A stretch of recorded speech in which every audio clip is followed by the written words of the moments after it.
Jose TV Production.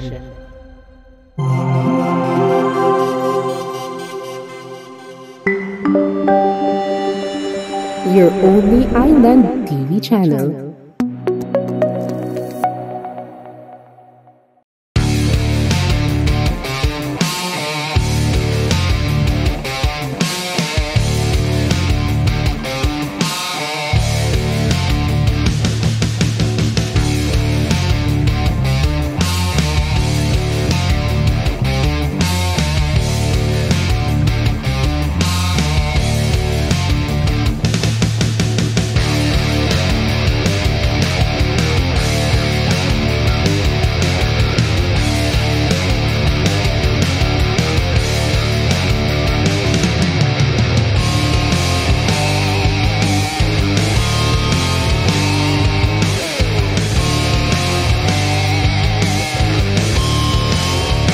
What's up, besties? Panibagong araw, panibagong episode na naman ang inyong matutunghayan. This is your host, Christine Lim, ang inyong sporty bestie. At syempre, may makakasama tayo para sa episode na ito ay si... What's up, besties? This is your host, Christopher Digo, ng inyong Lodi D. Para sa Passports, ang inyong passport sa sports.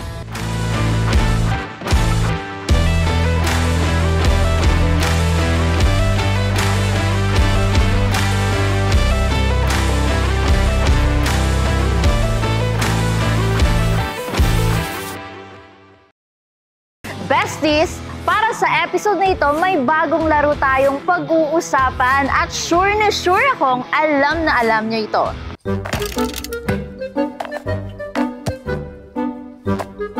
Basketball! Tama! It's basketball! Diba? Ang basketball ay isa sa mga inaabang-abang na laro dito sa ating lungsod ng Isabela. Ngunit, pakinggan muna natin ito kung bakit nga ba nila gusto ang larong basketball. Actually, naglalaro kami ng basketball bilang exercise and pati sa mga hilig na din namin to sa pang-araw-araw na mga gawain namin, kasama na din to sa aming mga lifestyle, kumbaga. Kaya ko po gusto maging yung basketball. Gusto ko po maging basketball kasi wala din po kasi gawa sa bahay. Tsaka more exercise na rin, sir. Gusto ko maglaro ng basketball. Isa ito nakakatulong sa mga kabataan at isa din ito nakakatulong din makaiwas sa mga masasamang bisyo. Tulad sa gantong liga na tulad ng ng SK namin, sir. Enjoy po. At narinig naman natin kung bakit nga ba nila gusto ang larong basketball. Ngayon naman, besties, alamin naman natin muna kung ano nga ba ang larong basketball. Ang basketball ay isang popular na laro sa buong mundo, kabilang ang Pilipinas na kung saan ay may malaking bilang ng mga manlalaro at tagahanga.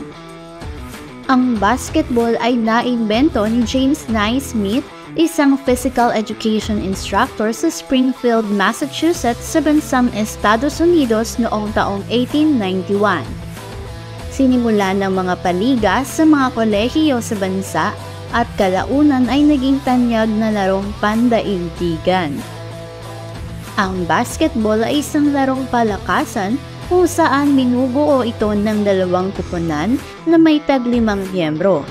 Ang layunin ng larong ito ay maipasa at maihulog ang bola sa basket o net. Sa Pilipinas, ang basketball ay hindi lamang isang laro kundi isang mahalagang bahagi ng kultura.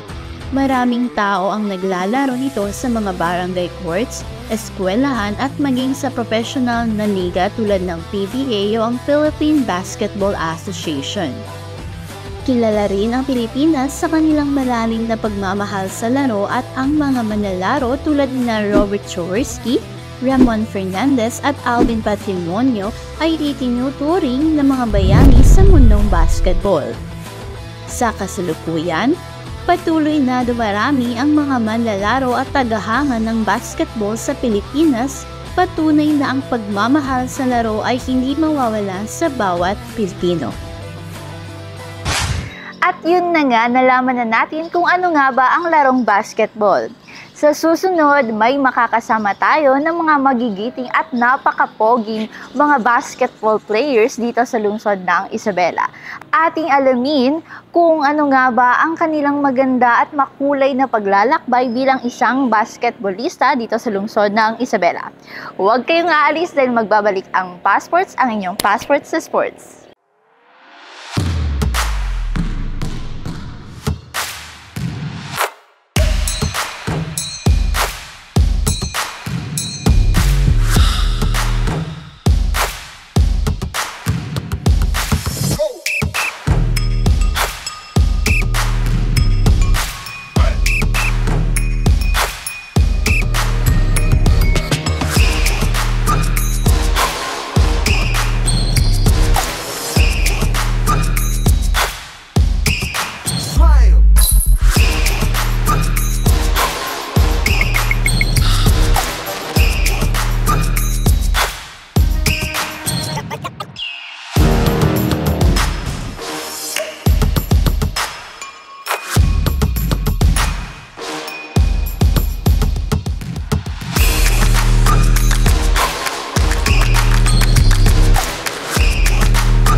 Nagbabalik ang Passports, ang iyong Passports sa Sports. At besties, hindi na natin ito patatagalin pa. Tawagin na natin ang kanilang napakakisig at guwapong coach na si Sir Alvin Ahil, mas kilalang El Maestro.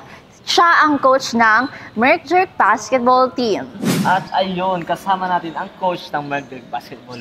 Sir Happy Isabela, maaari niyo po bang ipakilala ang inyong sarili sa amin?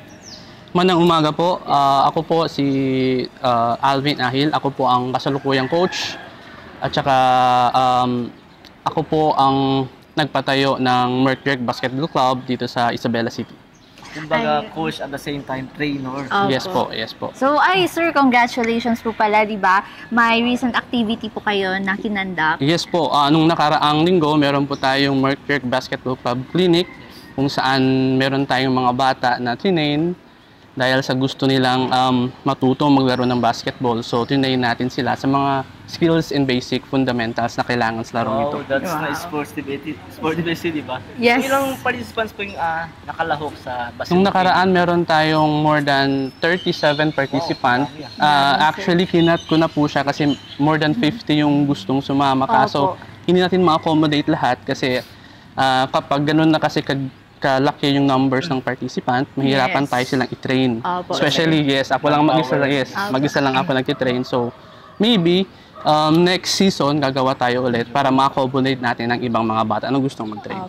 So, yun nga. But before anything else, syempre, hindi lamang si Sir Alvin ang makakasama natin para sa episode na ito. May makakasama rin tayo ang kanyang mga atleta. Yes.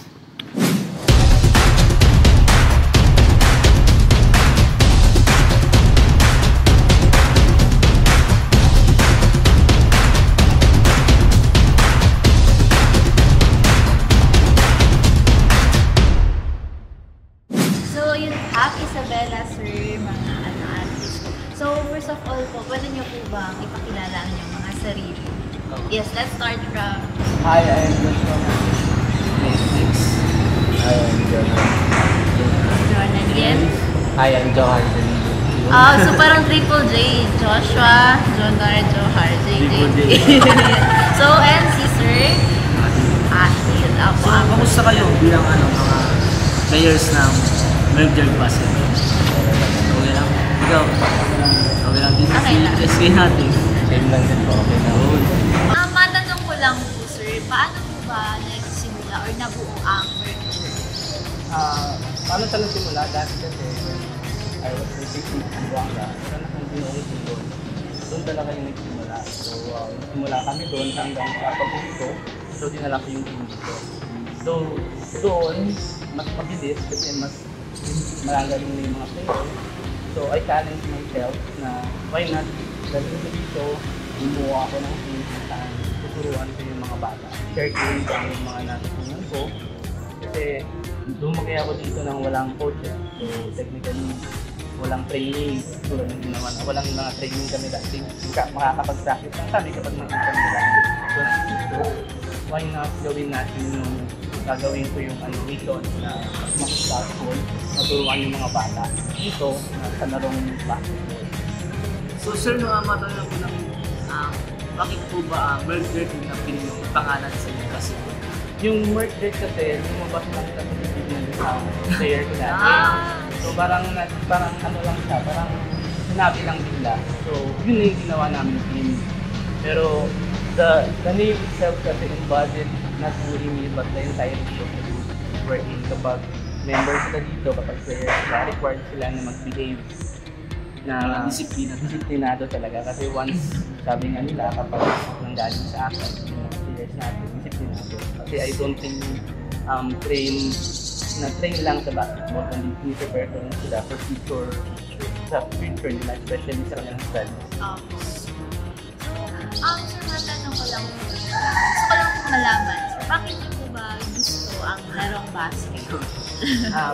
Bakit basketball? Bakit nga ba hindi? Basketball save me sa lahat ng bisyo, negativity. So lahat ng bisyo, lahat ng limit, sigarilyo, droga, lahat. So na-save ako noon nang lumalaki. So yun yung nag-pull out sa akin sa mga matatamang bisyo. So instead of putting myself sa ganung mga bagay, kailangan kong oras ko kung naglalaro ng basketball. Ilang taon po ba siya natutulong ng basketball? I started late. I started first year high school, grade 7. So, nakakapanood ko ng Slam Dunk. Ay, yes. Yung fan talagang sa mga Yun talaga na. yun sa mga reason. Simula ako doon and then sa school, nakakuha tayo bilang intramural player and then so hanggang sa kalimutan ko na ang lahat. Actually, hindi na ako kumakain dati makapaglaro lang. So, kumbaga naging ano ko na siya, naging outlet ko na siya. How about you, Sir? Si Mr. Johar, bakit mo gusto ang larong basketball? Madami pong rason kung bakit gusto kong maglaro ng basketball. Pero isa po talaga yung may isang purpose po talaga kung bakit ako naglalaro ng basketball. Ito po yung stress reliever ko. Lalo na kapag may mga problema akong nakakaharap, mga nakaka-encounter, na instead na magpakalulong ako sa bahay na magtampo ng tatakbo na lang ako sa basketball court. Makikipaglaro na lang ako sa mga kaibigan ko, makikipag sa bayan. So, sa ganung paraan, parang naaalis, nawawala lahat ng problema ko. So, stress reliever ko talaga yung basketball. Parang totoo talaga naman outlet. Marami tayong bulat na magandang bagay sa pag-basketball. So, as of now po sir, ano po masasabi niyong passport to success sa larong basketball? Larong basketball. Always ako naniniwala kasi lumaki ako nang merong mas magaling sa akin when I was playing sa ibang team, sa ibang lugar. Meron talagang mga player na talagang talented. So, always yung sinasabi sa mga player dito na talo ng mas isag yung galing. So, kahit sa edad kong ito, alam yun yung SK nila na almost everyday talaga ako nag-workout. Kahit walang liga. Para sa akin na rin, and also para may role model sa mga atleta natin. So, basta ipagan lang, and then tumayo sa mga bisyo, malay natin, diba, one of my biggest dream is makaproduce ng isang player na makakapaglaro sa Manifesting, oo. Wala naman kasi imposible. Sir, kung matulog lang, ano po yung mga mensahe mo sa aspiring basketball players dito sa lungsod ng Isabela? Nakakatawa kasi meron din mga players na mas matatanda sa akin ang nagchat-chat sa page, gusto nilang matuto. So ako naman, hindi naman sa ayaw, kumbaga disadvantage kasi kapag tuturuan ko sila. So ang isasabi ko lang talaga sa mga parents, especially sa mga parents na merong mga anak na gustong mag-basketball, start early. Kailangan natin magsimula ng maaga. Tulad ni Jonard, nagsimula siya ng maaga. So, pagdating niya sa akin, ang ginawa ko, polishing na lang. So, meron na, like si Johar, kung hindi natin naitatanong, itong si Johar, sila yung isa sa mga team na nag-bronze noong 2016 17, 18 regional meet, 3 on 3. Sila yung mga nag-bronze medal sa atin. So, kasi nagsimula sila ng early. So, kapag nagsimula tayo ng early, Anong isita ko sa Yes. advantages din. yes, and then talagang lumayo tayo sa mga dito. Kasi kahit saan natin titingnan ang gulo, talagang meron tayong malaking epekto sa katawan ng isang atleta ang pagkakaroon ng isang So, matanong ko lang, from the athletes naman, anong mensahe, anong gusto nyo iparating sa mga gusto rin maging basketball player? Yes po. So, sa mga aspiring youth basketball players na dito sa lungsod natin, masasabi ko naman po is, gaya ng sabi ni Coach Ali, they need to start early po. Para kahit paano is ma-learn na nila yung mga basic fundamental skills ng basketball. At the same time, pag may mga pa-program po tayo or clinic gaya ng ginawa ng Mercy Basketball, they need to join. They need to ask permission to their parents. Gusto talaga nila kumbaga kung gusto nilang mag-improve yung mga skills nila. So, they need to start na talaga early and they need to join mga programs para maturuan ng maayos kung paano yung mga dapat gagawin na para maging isang mahusay na basketball player. Yun na nga, narinig naman natin ang kanilang mga kwento tungkol sa kanilang paglalakbay. Diba, Lodi? Bilang isang member at coach ng Mercury Basketball Team. Huwag syempre, kayong yes. aalis dahil magbabalik ang passports, ang inyong Passports sa sports. At nagbabalik ang passports, ang inyong passports sa sports. Ngayon naman, Besties, hindi ko na ito patatagalin pa. Siyempre, magpapaturo tayo kay Sir Alvin ng 5 basic skills in basketball. Ayan, ready ka na ba, Lodi? Ready na ako. Pero ahil na yan Sir, ready na ba? Advice ko yan Ready na. Ready ako, ready na. Ready na ako. Ayun, so, let's go. So, sir, ano po ba ang first basic skills na kakailanganin para sa larong basketball? Sa larong basketball, ang pinakaunang skills na dapat nating matutunan at ma-master ay ang dribbling. Okay, so dribbling, guys. So, yun daw ang kailangan natin first basic skill na kakailanganin para sa larong basketball. So, sir, paano po ba yun? Pakita sa amin kung paano ba yung proper dribbling. Yes. Okay, ang trick sa pag-dribble ng bola, kailangan nating babaan ang bola Opo. sa level ng ating tuhod. Nang sa ganon, mas mabilis tayo mag-dribble. So, the lower, mas mababa yung bola, mas mabilis tayong gagalaw. Oh. Okay. Okay, sir. So, what if you should try? Okay, so Sige sample din. natin na. So, dapat yung bola nandito sa ating knee. Dito. So, dapat yung nag-dribble, hindi yung palm natin, kundi yung fingertips natin. So, Gaganyan lang, para mas mabilis natin siyang makontrol. Okay? So, dapat yung stand natin din, dapat naka-open yung legs natin, then always tayo naka-bend. Yes, bend tayo. Okay, ready na? Ready, sir. Right Right muna. pala, right. Yes. Sorry, kaliwete po pala ako, sir. Yes po. So, yan. 1, 2, 3, 4, 5. Then, Okay, galing. 1, 2, 3, 4, 5. Yan na, Okay. na yan, sir. Yes po. Wow, alam ko, Lodi Diggs. How about ikaw naman, Lodi Diggs? Sige nga, Lodi Diggs. Bend, Lodi Diggs. 4, Bend. 5. Yes po. Ang galing naman yan. Yan. Okay. Yung next skill na dapat nating matutunan ay yung passing. So, actually marami tayong variation ng passing. Pero yung tuturo natin ngayon is yung chest pass.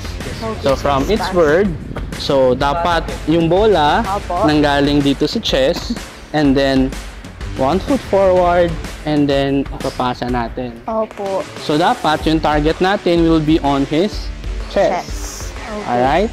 So, pwede ba tayong umatras ng konti? Atras. Yan. So, sample natin, Miss Pin. Okay, chest, foot forward, and then pasa. Then, when we receive the ball, dapat Nakaganito. wide stand tayo. Okay. Sige, try natin.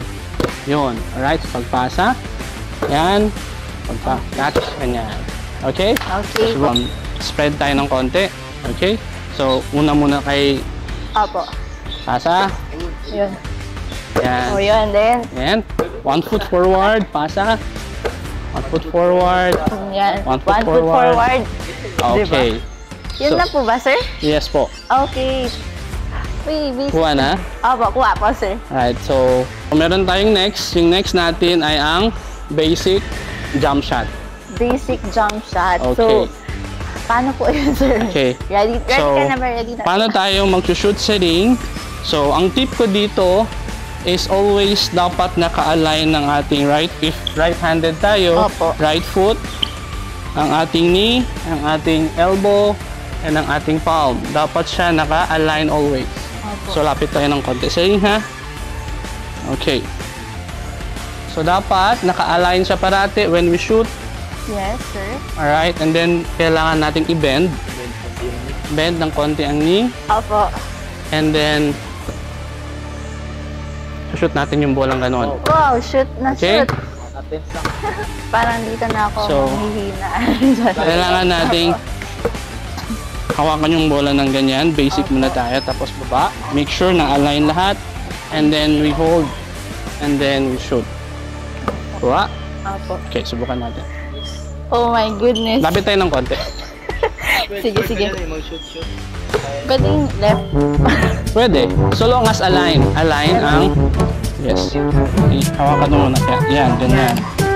Align ang foot. Yan. Align sa ring. Alright. And then yan. And then ganyan, ha? Sige, then hawakan mo. Yes. Sir, huwag niyo ako i-judge. Hindi ako marunong. Ayan o. As much as possible you did, kailangan mong itapon ng bola ng direkta sa, and then flip your wrist. Okay, sir. Try natin kung kaya. Ah! Okay, ulit. Lakasan natin ng konti. Apa. Ngayon, kailangan nating i-bend ng konti ang ating tuhod, then slowly. Yun. Alunin ako. Last one. Last one. Okay lang, huwag niyo ako i-judge. Ah! Sige, last one. Last one. Everybody deserves a second chance.